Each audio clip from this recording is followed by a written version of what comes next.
Hello everyone, KirbyVolt here, and welcome back to Let's Play Shantae and the Pirate's Curse. On the last episode, we took care of some errands here in trying to open up the new pathway to the next Den of Evil. We were on Frostbite Island, we got the targeting module from Propeller Town. Bolo apparently made it and installed it, and it wasn't a good idea. But that helped us out in the long run, because Ammo Baron was trying to aim for Sequinland Palace, and he missed by a long shot. There's now a new area open for us in Frostbite Island, so we're going to go there, but first... this big tower looks like Grandpa's face. Grandpa has such long eye stalks. What a lovely looking grandfather. Alright, let's head off to Frostbite Island. Alright, let's go.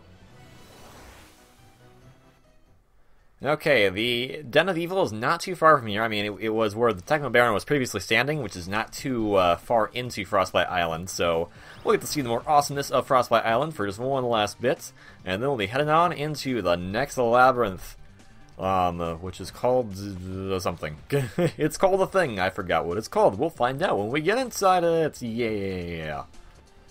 Oh, man. Oh, it's just snowing, it's so cool. Oh my goodness. Alright, here it is. Let's go. The Abandoned Factory. It's also snowing here, and hey look, there's a chest all the way up there and a locked door off the bat. Well, we'll have to pursue this way then.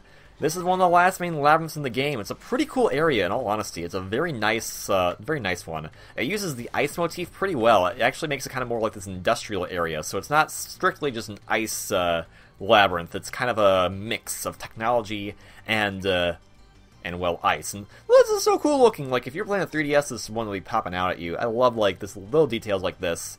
And, like, a lot of cool stuff like that. Like, the background, it's moving. Like, lots of good stuff here all around. So, starting off here, we actually want to keep going down. There's not much we can do in this labyrinth. It's kind of a bit linear compared to our previous labyrinths that we've been doing. But, luckily, that makes things a bit easier for us in order to figure out where we should be heading to. We're going to board these platforms... like Mega Man 7, deal with some water dragons. They are back. I'm kind of glad they showed up one last hurrah. They actually do. I do like them as much as they can be annoying. They're cool looking things. I like their little animation when they try to bite you. So in here, this is like a very... this is just a room where you can get a key. So, hello, key room. Thank you for the key. We're going to go all the way back now to open up that locked door. So I love all the little details in here. Like, you got the dropping water... you got the part where I died. You just lots of cool stuff in this place. It's definitely one of the... I would not actually say it's the most challenging of labyrinths. I would still give that to the Oubliette of Suffering because of just how much stuff you had to fight and all the lavas and stuff. This one's much more calm. It's much more kind of, I guess, kind of puzzle-based in a sense. Kind of, at least. It's a good final hurrah, I suppose, is the right terminology for it. Be careful with these little robots guys right here. When you kill them, first off they do these annoying shockwaves, and when you kill them, they will release the bullets like this guy's gonna like that, and those can do a bit of damage. So you want to stay away from them if at all possible. Same goes for these guys. I would not fight these guys if you don't have to, because the repercussions of them exploding might not be worth it. In all honesty. So, let's see, can I just, I'm gonna ignore you. Yeah, ignore you. Hey, guess what? Power kick. Power kick. Okay, well, that worked for a little bit, maybe. I love these guys, though. These enemies, I really like the design of these guys. These guys look really cool. And now he's dead. Bye-bye!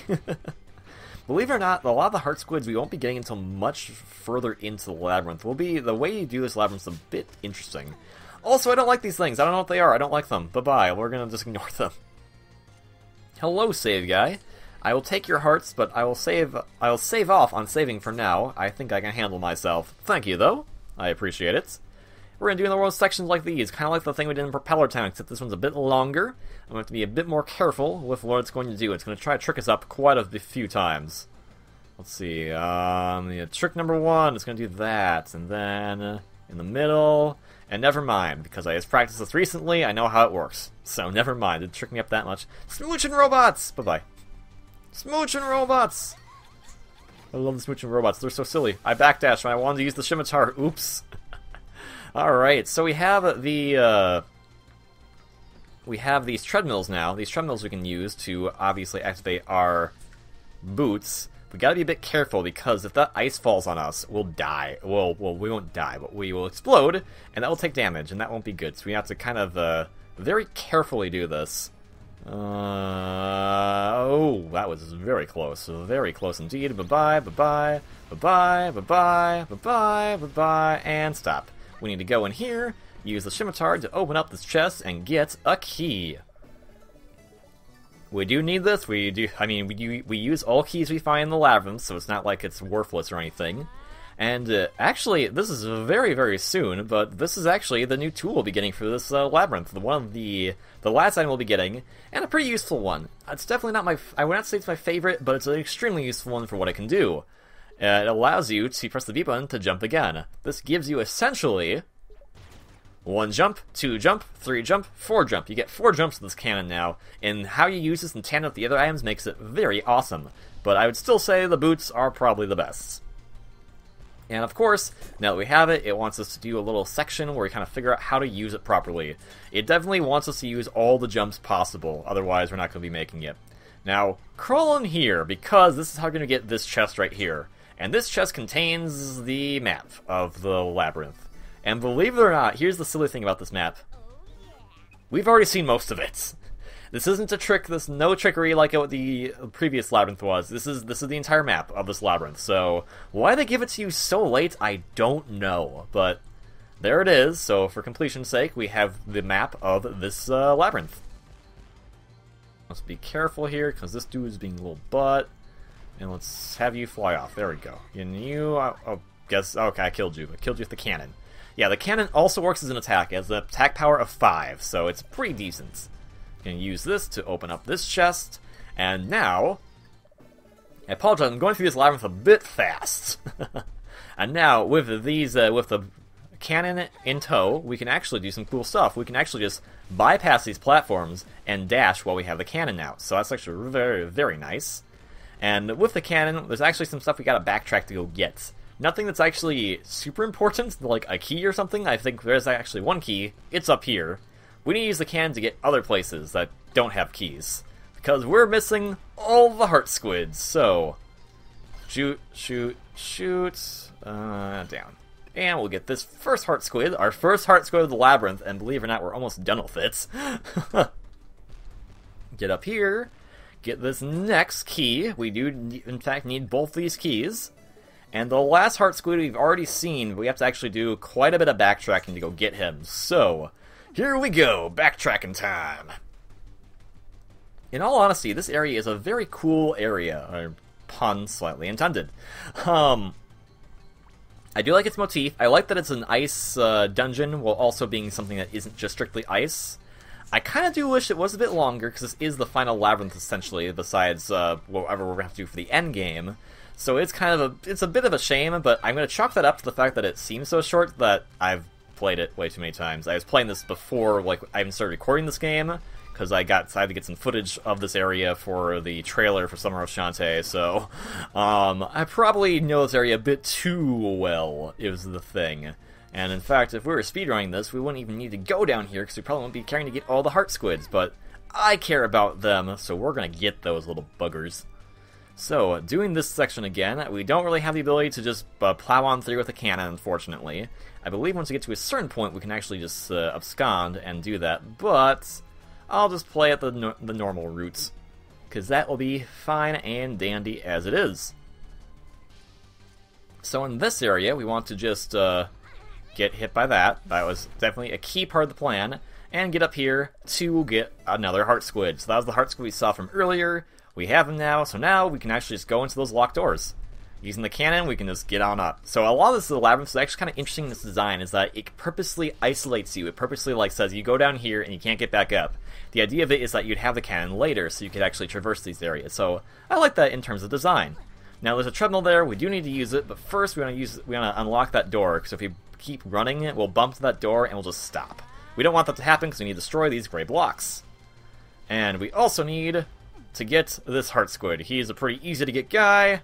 There we go. All 3 heart squids taken care of in this labyrinth. In this den of evil or whatever. Now we still need one more key, actually. We used up 2 of them. The third, we actually need to go over here. We need to get onto this platform right here, and be ready to hit the dash button. You can break those, and then get through, hit the wall, get nothing, but you get a key in the chest. So, congratulations! And with that, we're actually pretty much done with this labyrinth. Yeah, very short. I apologize for being maybe too speedy on this. But it is a fun labyrinth, and is a very good, it's a good final test of all your abilities. And at this point, like, now since you have the boots, like, it's kind of hard for things not to go fast. So, with this, we'll take that heart, take this full heal, and the boss awaits us. Yeah, we're gonna do all of the labyrinth in one episode. Here we go. Steel Maggot, patent pending. So, this boss is interesting. He's kind of more of a puzzle than he is a boss. He has some attacks, but they're actually more counter-attacks than they are regular attacks. His main attack is to run into you. His secondary attack is if you hit the buttons. These buttons you have to hit in a certain order. If you hit them in the wrong order, he will shoot these little bullets out at you. You gotta hit them in the right order that the game wants you to do. It'll be random depending on what the game wants, so keep that in mind. Also, ice physics are in play, so keep that in mind on the ground. Once you get all 3 switches to be green, his tail will come out, and then you can go crazy on it as you like.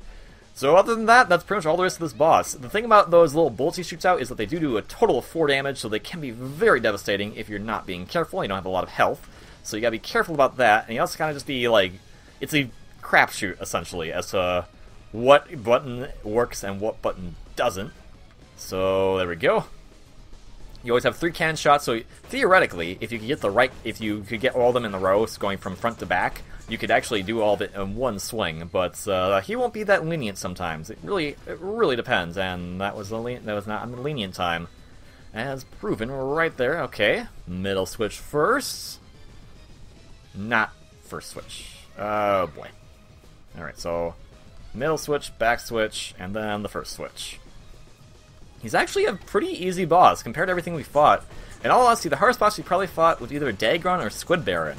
They had a lot of more stuff going on to them. This guy is pretty, like, it's not so much that he's hard, it's that it's kind of luck-based on if you're going to figure out the right pattern right away. And I am actually getting pretty banged up for doing pretty crappy on the... Oh, I was not meaning to hit that whatsoever, and then I sat over here like an idiot.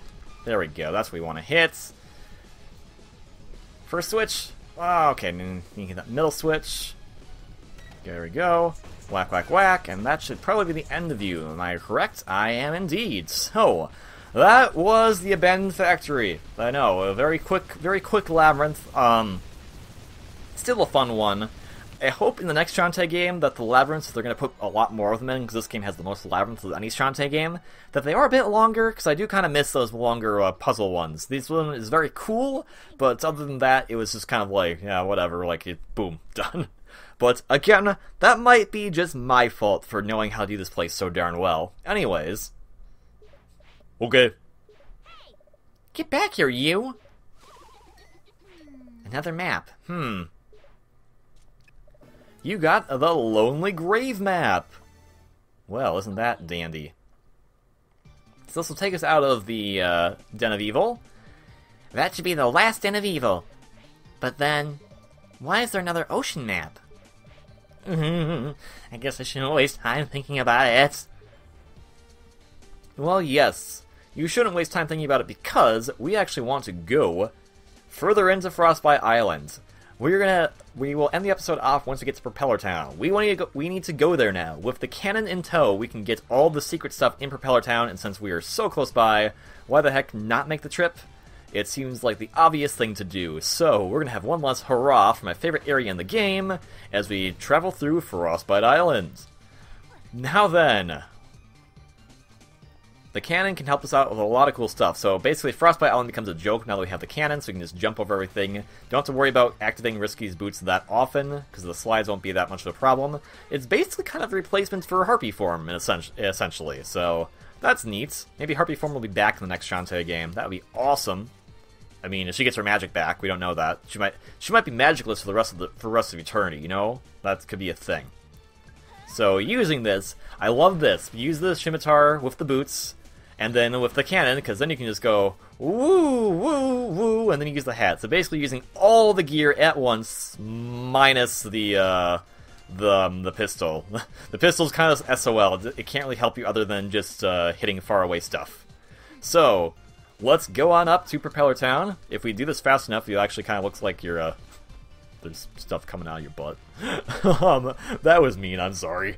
So, now that we're back at Propeller Town, I will meet you on the next episode for when we do some more errand-like stuff as we go in and get the last bit of Cacklebats and Heart Squids. So, thank you all very much for watching.